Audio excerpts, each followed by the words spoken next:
Well, I finally did it. I got the Abyss Axe. Look at this beautiful combo. Gravity Well, Pillar of Fire, Fireball. Players going down. So much damage. So much AoE. We got the Burnout on top of it.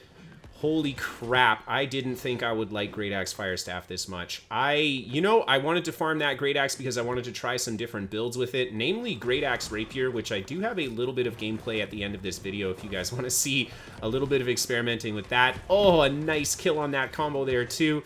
But yeah, Great Axe Firestaff might just be one of the most popular builds in PvP in this new patch. Both weapons have crazy good AoE burst damage, but I think what makes this build is the gap closers. We've got two of the longest distance gap closers in the game, and you can use both of them back to back.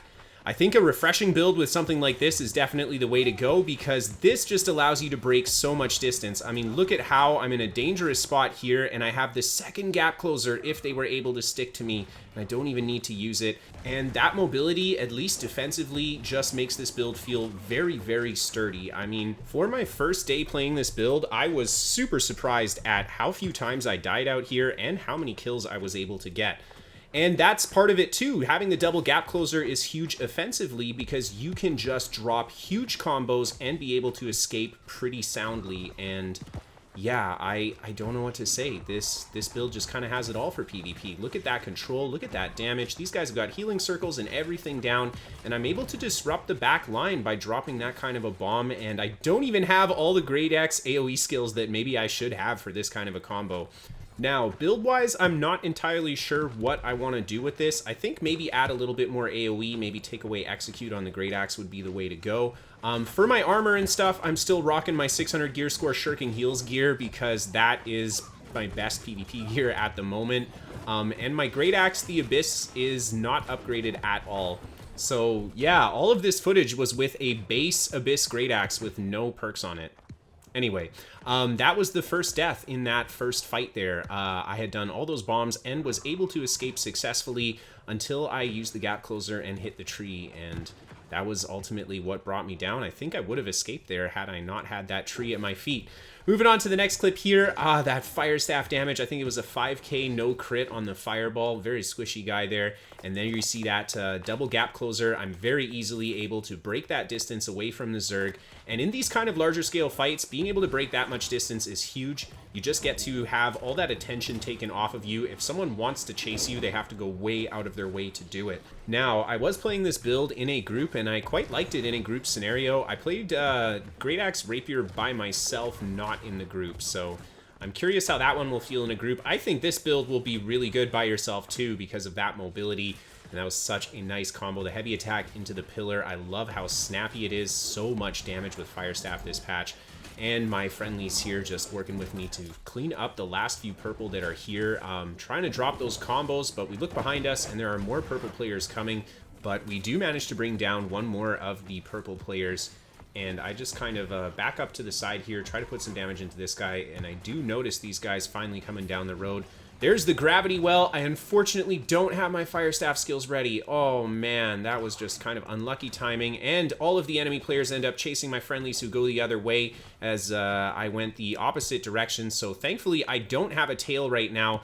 But as I come around the corner, they kill one of my friends. I throw the fireball down, manage to get a connection. One enemy player goes down and another friendly goes down. And then this guy here starts rolling around. I want to try to get him with the fire staff. There's the connection. I go for the pillar and I believe that hit too. But I don't think it got the kill.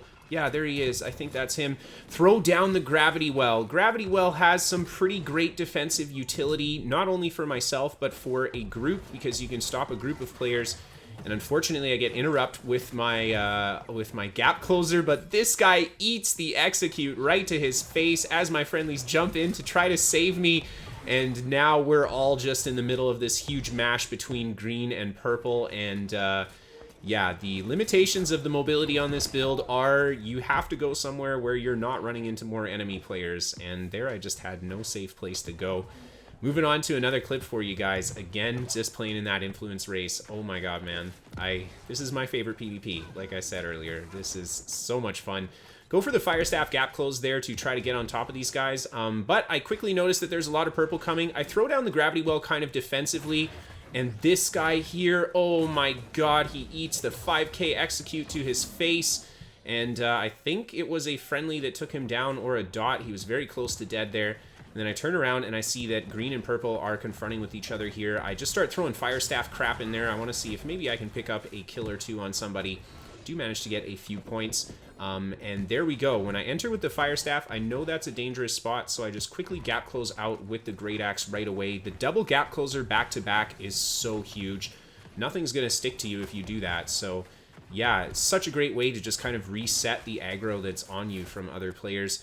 And here you could see the purple team seems to have won, or is it green? No, it's purple, and they are pushing up. Sometimes I think that one team is won, but then there's a bigger army of the other color behind them. And now purple's converging on our friendlies here, and ooh, I eat that nasty hammer stun. Find myself in a very bad spot. I pop the stone form to give myself that kind of grit that I need to escape. And then I'm able to just get out with the fire staff gap closer there. These guys continue to chase. I throw down the gravity well behind me, and they just start charging in from behind. And look at this explosion. Oh my god. Freaking beautiful. Not only is it great for that explosion, but look at all this loot on the ground as well. I'm trying to pick up these bags, and these guys are just attacking me. So I think at this stage, we're going to have to just fight. Such a good motivator to do open world PvP, honestly. Seeing gold loot bags on the ground, I mean, who wouldn't want to open world PvP when they see that kind of stuff? And I'm in a pretty bad position behind this pillar here. There's a lot of enemy players converging on me. I do manage to get out with the great axe, and all my friendly players jumping on top of the stack there, and they managed to scare those purple away. And I do actually get those loot bags, which is awesome. That's the one downside. I actually kind of wish the loot would just go into your inventory. And for the last bit of the video, I've got that great axe and rapier gameplay.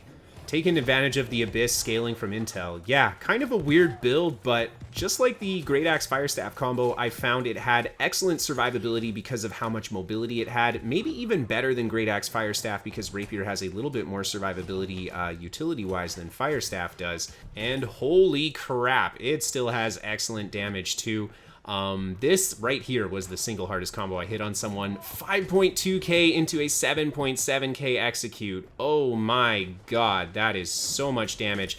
And I hit this guy with an almost 8.9k execute, but he did have the detonate up, and that's a huge debuff on yourself damage-wise. And with that, I'm going to say goodbye. Thank you guys so much for tuning in and watching today. I hope that you enjoyed. If you want to catch me live on Twitch, there's a link down below for you guys. Of course, if you have an awesome fight that you want to send in for the New World Top 5, you can send that to Kristofer at pvpnewworld.com. And check out pvpnewworld.com for a bunch of different PvP builds as well. A quick thank you to our sponsor, ExpressVPN, for sponsoring the show, and a big thank you to all of my patrons on Patreon for supporting. I hope you guys enjoyed this one. I hope you're looking forward to some cool new builds because I'm going to be exploring a lot. Have a good night, everybody, and I'll see you next time.